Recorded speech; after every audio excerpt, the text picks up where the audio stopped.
The Gospel according to Luke, chapter 6. One Sabbath, while Jesus was going through some grain fields, his disciples plucked some heads of grain, rubbed them in their hands, and ate them. But some of the Pharisees said, "Why are you doing what is not lawful on the Sabbath?" Jesus answered, "Have you not read what David did when he and his companions were hungry? How he entered the house of God, and took and ate the bread of the presence, which it is not lawful for any but the priests to eat, and gave some to his companions?" Then he said to them, "The Son of Man is Lord of the Sabbath." On another Sabbath he entered the synagogue and taught, and there was a man there whose right hand was withered. The scribes and the Pharisees were watching him to see whether he would cure on the Sabbath, so that they might find grounds to bring an accusation against him. But he knew what they were thinking, and he said to the man who had the withered hand, "Come and stand in the middle." He got up and stood there. Then Jesus said to them, "I ask you, is it lawful to do good or to do harm on the Sabbath, to save life or to destroy it?" After looking around at all of them, he said to him, "Stretch out your hand." He did so, and his hand was restored. But they were filled with fury and began discussing with one another what they might do to Jesus.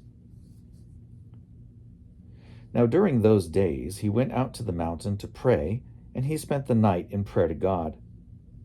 And when day came, he called his disciples and chose 12 of them, whom he also named apostles: Simon, whom he named Peter, and his brother Andrew, and James and John, and Philip and Bartholomew, and Matthew and Thomas, and James, son of Alphaeus, and Simon, who was called the Zealot, and Judas, son of James, and Judas Iscariot, who became a traitor.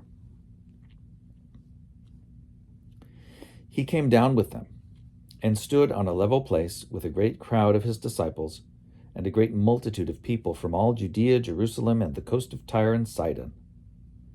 They had come to hear him and to be healed of their diseases, and those who were troubled with unclean spirits were cured. And everyone in the crowd was trying to touch him, for power came out from him and healed all of them. Then he looked up at his disciples and said, "Blessed are you who are poor, for yours is the kingdom of God. Blessed are you who are hungry now, for you will be filled.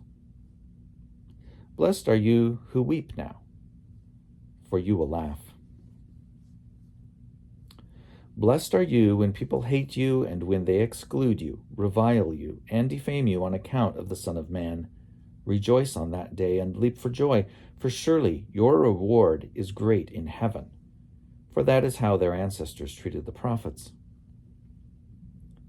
But woe to you who are rich, for you have received your consolation. Woe to you who are full now, for you will be hungry. Woe to you who are laughing now, for you will mourn and weep. Woe to you when all speak well of you, for that is how their ancestors treated the false prophets. But I say to you who are listening, love your enemies, do good to those who hate you, bless those who curse you, pray for those who mistreat you. If anyone strikes you on the cheek, offer the other also. And from anyone who takes away your coat, do not withhold even your shirt. Give to everyone who asks of you, and if anyone takes away what is yours, do not ask for it back again. Do to others as you would have them do to you.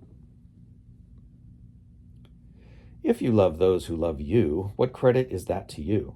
For even sinners love those who love them. If you do good to those who do good to you, what credit is that to you? For even sinners do the same. If you lend to those from whom you expect to receive payment, what credit is that to you? Even sinners lend to sinners to receive as much again. Instead, love your enemies, do good and lend, expecting nothing in return. Your reward will be great, and you will be children of the Most High, for he himself is kind to the ungrateful and the wicked. Be merciful, just as your Father is merciful. Do not judge, and you will not be judged. Do not condemn, and you will not be condemned. Forgive, and you will be forgiven. Give, and it will be given to you. A good measure, pressed down, shaken together, running over, will be put into your lap. For the measure you give will be the measure you get back. He also told them a parable. Can a blind person guide a blind person? Will not both fall into a pit? A disciple is not above the teacher, but every disciple who is fully qualified will be like the teacher. Why do you see the speck in your neighbor's eye, but do not notice the log in your own eye?